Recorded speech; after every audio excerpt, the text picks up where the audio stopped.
The Dragonback series by Timothy Zahn. Book 4, Dragon and Herdsman. Chapter 2. During the long nights Jack had spent outside the Malison Ring office, the two mercenaries had always arrived between 4:50 and 5:15 in the morning. Jack made sure he and Dracos were there at 3:30 sharp. "Okay, buddy," he murmured to Dracos as they approached along the office's side of the street. "There are 3 security cameras covering the area around the front door, built into that low parapet on the roof. You think you can handle them?" "I shall do my best," Dracos said. With a surge of weight, he leaped out the back of the boy's collar, his front paws pushing down on Jack's shoulders to give himself some upward momentum. There was a second, harder surge as his hind paws pushed down in the same places, and Jack looked up in time to see a flicker of gold scales disappearing up onto the roof of the building they were passing. He crossed to the far side of the street and continued on, rubbing briefly at his shoulders where the dragon had pushed off. In his early days with Dracos, that maneuver would probably have knocked him flat on his face. Now, he was so used to it, he hardly even noticed. No doubt about it, he and Dracos were becoming a real team. Just when that team might be about to dissolve. Jack shivered, this time not from the cold night air. Only a couple of weeks ago, near the end of his time as a slave, Dracos had been doing his look-over-the-wall trick in 2-dimensional form, when he'd suddenly fallen completely off Jack's back, ending up on the far side of the wall he'd been looking through. Fortunately, he'd come out in proper 3-dimensional form on the other side, but that hadn't made the whole thing any less scary. By Dracos' own admission, no other Kada had ever managed such a trick before with their regular Shantine symbiotic hosts. The fact that Dracos hadn't accidentally slipped off Jack's back since then wasn't any real comfort. Neither was the fact that the dragon insisted he'd never felt better in his life. The bottom line was that something unexplained had happened. And if there was one thing Uncle Virgil had made sure to hammer into Jack's skull, it was that the unexplained was always something to worry about. Was Jack's body somehow rejecting Dracos? That was the simplest possibility.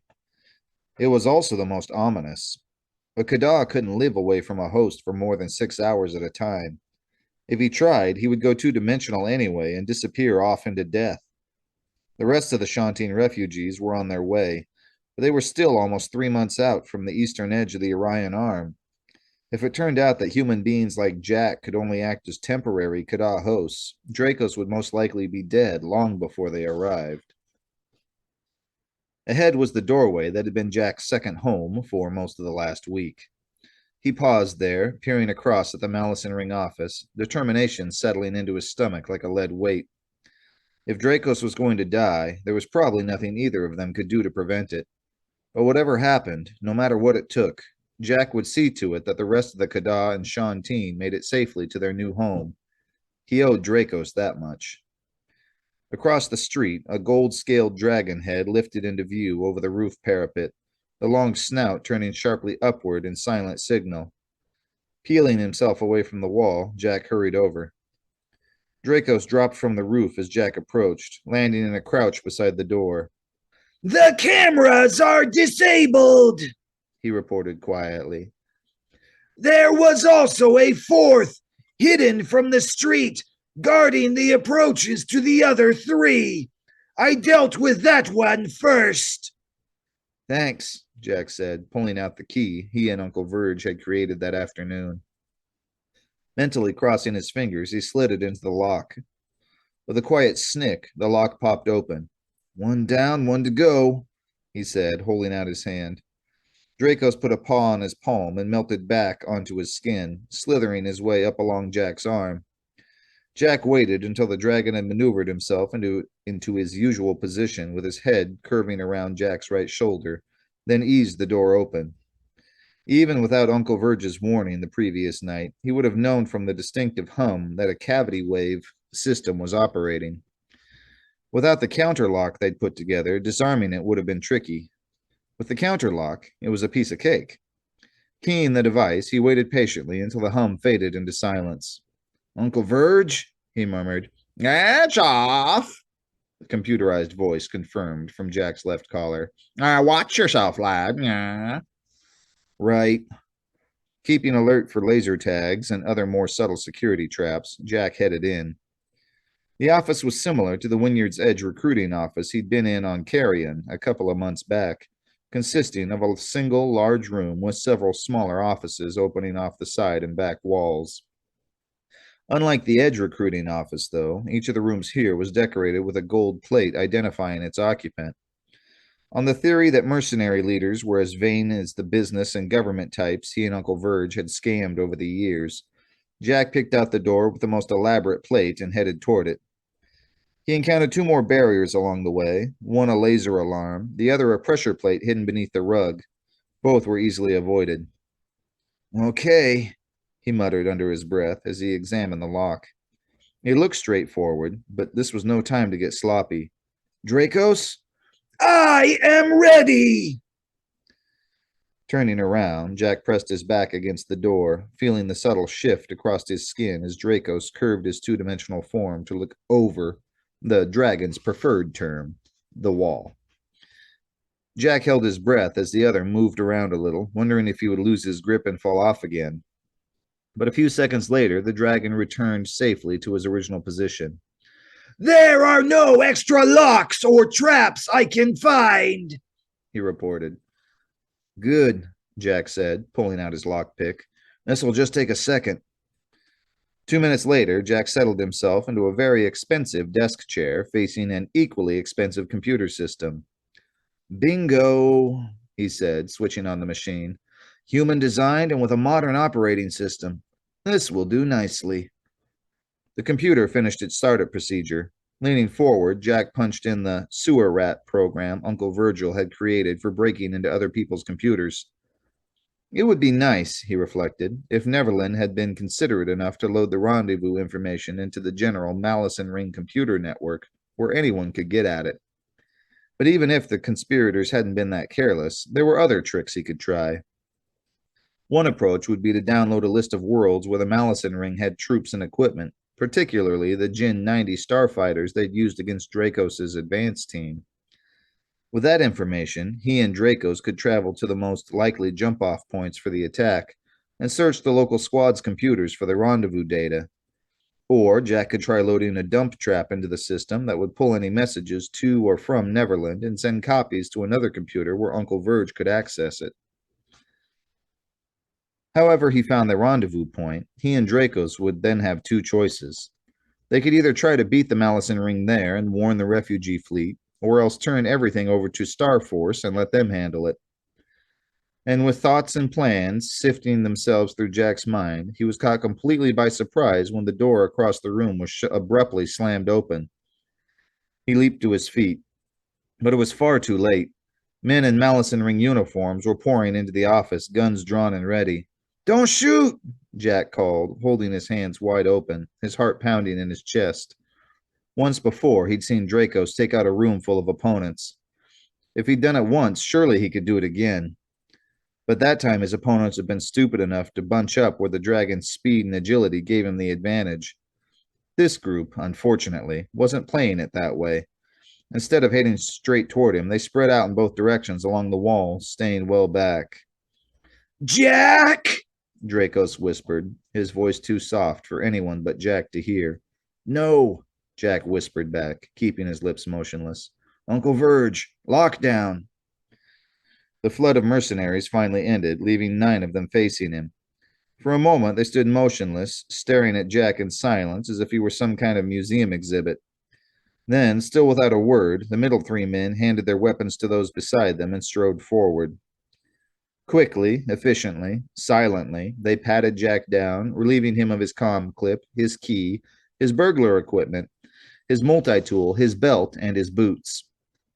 One of the men, a sergeant, produced a handheld scanner from a belt pouch and ran it systematically over Jack's body. The second man had a set of handcuffs, and he and the third fastened Jack's hands securely behind his back. The sergeant returned the scanner to its pouch and jerked his head over his shoulder. Let's go. The other 2 grabbed Jack's arms and marched him toward the door. The guards along the walls began to file out, adjusting their exit so that 3 of them ended up walking in front of Jack and his keepers, while the other 3 walked behind them. Even with their prisoner in handcuffs, they kept their guns handy. There was a tall man standing alone in the middle of the large room where Jack emerged from the office. His Malice and Ring uniform was a lot flashier than those of the rest of the soldiers, with 2 rows of colored bars across his upper chest. "He's clean?" he asked as Jack and his 3 keepers approached. "Yes, Commandant," the sergeant said. "Looks like he was trying to break into your computer." The commandant turned cold fish eyes on Jack. "So desertion wasn't enough for you, eh?" he demanded. Jack blinked. Desertion? I'm not a deserter, he protested. "No, of course not," the other said darkly. "Colonel Frost put out a blanket alert on a perfect stranger just for the fun of it. Sergeant, put him in the tombs while I call the colonel and see what he wants me to do with him." "Yes, sir." The sergeant gestured. The 2 soldiers holding Jack's arms gave him a shove, and the whole group continued on across the room to an unmarked double door. The double door led to a long corridor with another set of double doors at the far end. The sergeant unlocked one of them and led the way through, and Jack found himself in a smaller version of the big room they'd just left. Most of the doors here were the normal wooden variety, but the one all the way across the room from the double doors was made instead of thin, crisscrossed metal bars. The sergeant walked the group over to the latter door and swung it open. "In here," he said. Jack obeyed.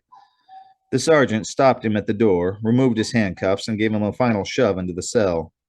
With a solid-sounding thunk, the door slammed shut behind him. "Schmidt, Gargan, you're on watch," the sergeant said, gesturing the rest of the group back to the double doors. They filed back out, leaving 2 of the mercenaries standing guard on opposite sides of the exit where they could watch Jack's every move. Taking a deep breath, feeling thoroughly disgusted with himself, Jack walked to the cot at the back of the cell and sat down. Secret plots being what they were, he'd been pretty sure that Neverland and his fellow conspirators wouldn't have shared the details of their scheme with the entire Malice and Ring. But he really should have expected them to come up with a cover story that would get everyone in the group hunting for him. Jack Morgan, Malice and Ring deserter. So obvious. Jack! Dracos murmured from his shoulder. Just a second, Jack murmured back, giving the cell a quick check. No obvious cameras or microphones, and the guards were too far away to eavesdrop. Clear enough, he said.